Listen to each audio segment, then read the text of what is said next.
É o seguinte, galera, duas coisas, uma decisão judicial e uma outra coisa que tem um impacto numa decisão judicial que saíram nessa semana para Nintendo, que podem afetar o jeito segundo o qual não só nós jogamos nossos jogos, mas também como a indústria dos games funciona. A gente vai falar das duas coisas aqui, vamos falar de uma primeira, que era o que eu tinha preparado para a live, e depois uma sobre a qual vocês me atentaram aqui, me chamaram a atenção na live, que é o seguinte. Primeiro, Nintendo vence processo contra pirata que se gabava. Você pode administrar uma corporação, mas eu comando as ruas. É o seguinte. A frase de efeito. A Nintendo ganhou um processo contra um cara que fazia streaming de jogo pirata. Como que você sabe que é jogo pirata? Porque fazia antes da data do lançamento. Lembra que vazava vários jogos do Nintendo Switch, já tinha emulador e coisa do tipo? O cara não só fazia isso, como ensinava pra galera, indicava como eles podiam piratear também. Obviamente a Nintendo não ficou muito feliz e esse foi o resultado.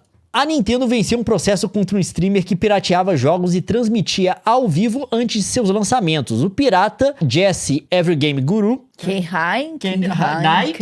enfim, ficou infame por escrever para a Nintendo se gabando de ter 1000 canais descartáveis para transmitir jogos e ameaçou continuar usando-os, dizendo que poderia fazer isso o dia todo. Vocês podem administrar, ele falando, vocês podem administrar uma corporação, eu comando as ruas, escreveu ele nas redes sociais na época. Ele foi condenado a pagar $17.500 em indenização. Saiu baratíssimo.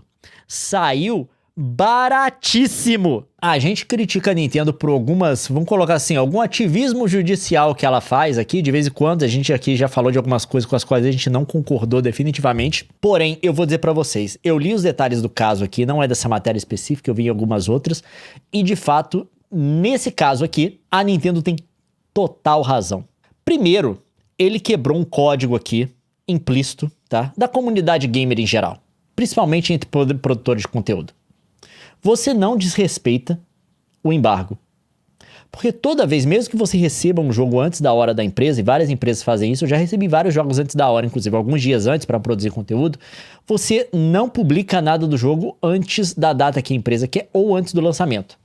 Principalmente porque a empresa está tentando evitar spoilers, tá? Normalmente, junto com o embargo, a data que eles dão pra você, vem também um limite de que tipo de conteúdo que pode ser mostrado, porque eles estão muito preocupados com spoiler, tá? Normalmente a empresa fala assim, você pode fazer seu vídeo, mas só do primeiro capítulo, da primeira fase do jogo, não mostre nada a partir dessas coisas. É totalmente justo e totalmente correto. Algumas empresas já fizeram isso de forma negativa, usaram essa instituição da comunidade gamer, de produtores de conteúdo e tal, de forma negativa? Sim, tá? A gente tem um exemplo da CD Projekt Red, que mandou o Cyberpunk para todo mundo, só que só o de PC, e mesmo assim você não podia usar as imagens que você capturou para fazer o seu review. Eu não fiz review porque eu não podia usar a minha. Você não podia usar. Você só podia usar as imagens que eles proveram. Então eles obviamente colocaram só imagens em que o jogo aparece sem glitch, sem problema nenhum. Você podia falar no seu review que tinha muito glitch, muito bug e coisa do tipo, mas você não podia mostrar nenhum, né? Então obviamente isso foi feito de má fé. Então você tem isso na comunidade gamer, que é uma prática, tá? E depois você tem outra violação legal também, que é obviamente você mostrar jogos piratas e encorajar a pirataria. Isso é, provavelmente na maior parte dos países do mundo, é crime. Em novembro passado, ficamos sabendo que a Nintendo processou um jogador por transmitir jogos piratas da Nintendo como The Legend of Zelda Echoes of Wisdom, antes do lançamento oficial. A Nintendo entrou com uma ação judicial em um tribunal do Colorado contra o nome do cara que eu não sei pronunciar, acusando não apenas de transmitir 10 jogos da Nintendo antes do lançamento, mas também de ensinar seus espectadores a obtê-los. A lista inclui The Legend of Zelda Echoes of Wisdom, Super Mario Party Jamboree, Mario Luigi Brothership. Segundo o processo, Kate obteve e transmitiu jogos vazados da Nintendo pelo menos 50 vezes desde 2002, além de fornecer links para emuladores Yuzu e Ryujinx aos espectadores.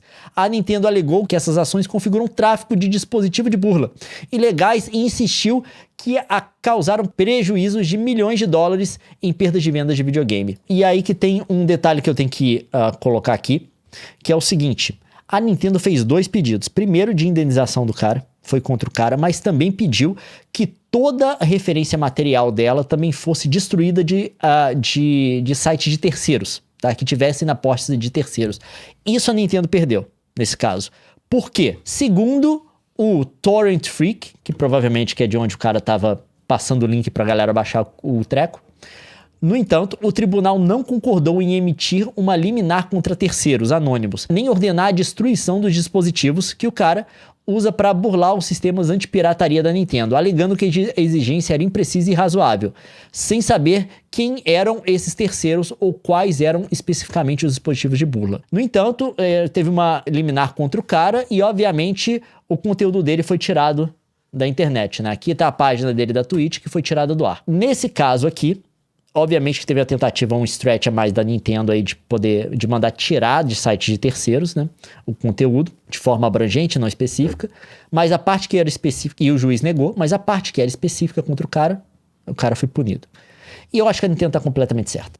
De boa, gente. Obviamente tudo tem limite. O cara começou a fazer vídeo antes do lançamento e divulgar como as pessoas podiam baixar esse jogo antes do lançamento, de versões piratas do jogo. Obviamente é o seguinte, a gente critica muito a empresa que eventualmente tem práticas que são predatórias em relação aos games, que a gente acha que não são justas, principalmente em termos da monetização, mas a questão é um produto, né? E quem faz precisa ganhar dinheiro. É inegável. O jogo só continua existindo se existir uma economia por trás dele. E se você está ativamente, para se promover, atentando contra o funcionamento dessas coisas, né? De forma negativa, de fato, de forma nociva, a empresa vai te processar e você vai perder. E o cara ter pagado só R$17.500 aqui, foi uma barganha pra ele. Foi quase uma advertência. Foi um tapa na mão, tá? Que isso daqui é processo que pode render milhões. Isso foi positivo pra Nintendo e eu acho que a galera agora vai ter muito mais medo de promover os jogos delas, promover a pirataria dos jogos da Nintendo desse jeito. Mas agora vamos falar do que a Nintendo perdeu. E aqui pode ser uma coisa que tem um impacto pra indústria de games no futuro em geral grande, principalmente no Japão, que é um país que costuma ter um nível de proteção de propriedade intelectual muito mais amplo, tá, do que a gente espera normalmente. Se você acompanha os vídeos aqui, você sabe que a Nintendo ela tá envolvida num processo de disputa judicial com a empresa que faz o Palworld, que é um jogo que basicamente a galera chamou de Pokémon de armas.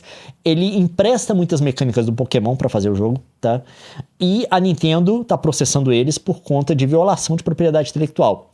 Só que, até onde eu entendi pelo processo, dentro desse processo tá uma questão de uma patente para a qual a Nintendo aplicou, que é uma patente que controla a coisa de você jogar Pokébola e capturar monstros no Pokémon e depois usar esses monstros para fazer outras coisas. São duas patentes, na verdade. Tem uma aplicação dela no Japão e tem uma aplicação dela nos Estados Unidos. A aplicação do Japão que vai ser relevante para o que vai acontecer agora, que é o seguinte. Eu procurei aqui a patente, eu só encontrei as informações dela da época, tá? Que tem aqui as informações sobre a patente, tem até um desenho, um esquema de como funciona isso. E a Nintendo tá falando basicamente que é o seguinte, eu desenvolvi essa patente aqui, esse estilo de jogar, essa mecânica de jogo, ninguém pode copiar. É minha. Mas aí aconteceu isso daqui agora. A patente de captura de monstros da Nintendo e da The Pokémon Company foi rejeitada, isso no Japão, o que pode indicar problemas para o processo judicial referente ao Palworld. Então agora não tem mais patente. O subtítulo é o melhor, falta originalidade. Na verdade, se foi o termo do escritório de patentes do Japão, o equivalente que eles têm lá da legislação deles, né? A resposta ao processo. A Nintendo enfrenta mais um problema em sua batalha judicial contra o jogo de sobrevivência em mundo aberto Palworld, da Pocket Pair, conforme relatado pela Games Fray. Uma das patentes da Nintendo relacionada ao caso foi rejeitada pelo escritório de patentes do Japão por falta de originalidade. Em setembro de 2024, a Nintendo e a The Pokémon Company anunciaram oficialmente que estava entrando com um processo por violação de patente no Japão contra o jogo de sobrevivência em mundo aberto Palworld da Pocket Pair. O caso envolve 3 patentes principais concedidas pelo escritório de patentes do Japão, GPO, 2 relacionadas à captura e soltura de monstros e uma relacionada à montaria de personagens. Todas essas patentes foram registradas e aprovadas em 2024, mas derivam de patentes anteriores à Nintendo datadas de 2021. Parece que a Nintendo direcionou essas patentes divisionais especificamente para combater a suposta violação das patentes originais por parte do Palworld, explicando, essas patentes já existiam desde 2021, só que você pode fazer uma emenda nas patentes para adicionar uns trecos nela. tá? Você pode fazer uma emenda, aplicar para uma emenda nas patentes. A Nintendo já tinha alguma patente relacionada ao Pokémon, mas foi lá e fez coisas mais específicas, que estavam relacionadas a esse processo contra o Power World. As coisas que a Nintendo reivindica nessa emenda das patentes, nessa revisão das patentes de 2024, é basicamente as coisas pelas quais, tá, ela estava processando o Power World. Tá basicamente acrescentando na patente para ela ter uma proteção para poder processar. A gente certinho, hein? A gente tem vídeo falando disso tudo. Se você olhar os cortes aí pra trás, a gente estava cobrindo esse caso também. Tem mais de um, inclusive. Desde então, o caso se arrasta com a Nintendo chegando a reescrever uma patente relacionada a suportes no meio do processo e argumentando que modificações não deveriam ser consideradas como estado da técnica, ou seja, são só algumas modificações na patente, ela não está revisando a patente total. No entanto, uma patente dessa família de patentes de captura de monstros registrada pela Nintendo 2024 ainda não foi aprovada.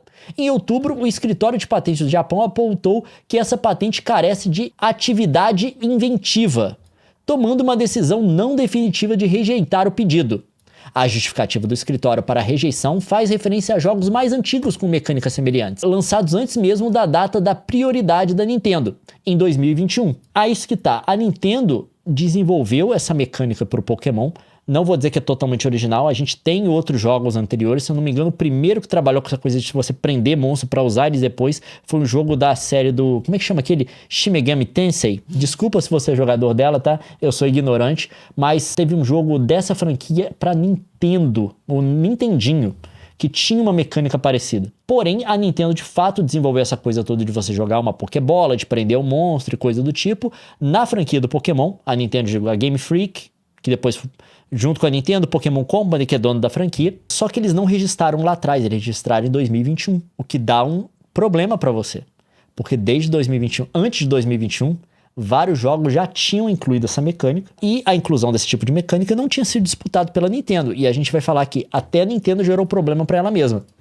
Por quê? Jogos lançados antes de 2021, incluindo Ark, lançado em 2015, Monster Hunter 4 em 2013 e o jogo japonês para navegador Kantai Collection, também de 2013. Ironicamente, Craftopia, da Pocket Pair, a mesma empresa que faz o Power World, já tinha uma coisa assim, e Pokémon GO de 2016, da Niantic. Ele não é feito pela Game Freak, tá? Basicamente foi uma parceria da Pokémon Company com uma outra empresa para fazer o jogo.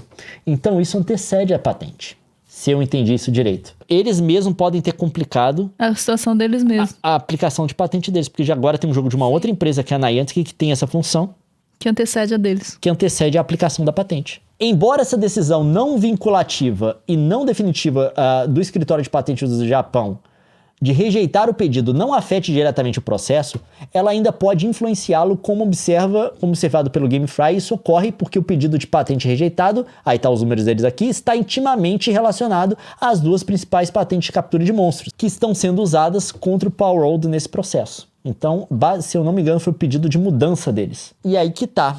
Isso talvez abra uma brecha, obviamente, para empresas japonesas poderem explorar a mecânica primeiro, e talvez crie um precedente para essa tentativa que a gente provavelmente vai passar a ver mais e mais na indústria dos games, de empresas reivindicarem patentes sobre mecânicas que elas construíram.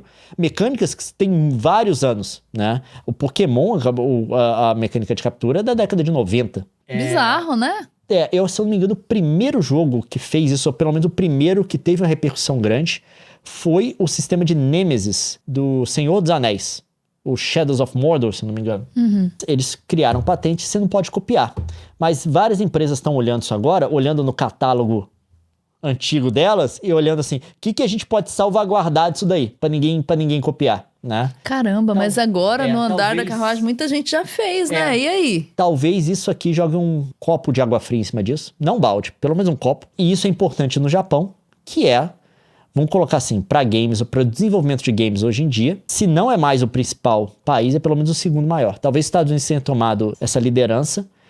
Não que você não tenha muito desenvolvimento de jogo no Japão, você tem pra caramba. E as duas principais empresas de produtores de console hoje em dia, a Sony e a Nintendo, são japonesas. Mas grande parte da produção de software está fora do Japão, tá? A Sony, principalmente, apesar de ser uma empresa japonesa, a parte de produção de software do PlayStation acontece muito mais fora do Japão do que nele. Agora a gente esperar para ver. Eu acho que isso é positivo. tá? Eu acho que isso é positivo, porque toda a indústria do videogame foi construída nesse negócio de você pegar uma mecânica de outros, retrabalhar e colocar no seu jogo. Ganha o jogo que é melhor, tá? Não é o jogo que conseguiu se segurar por lei de propriedade intelectual, de patente, coisa do tipo.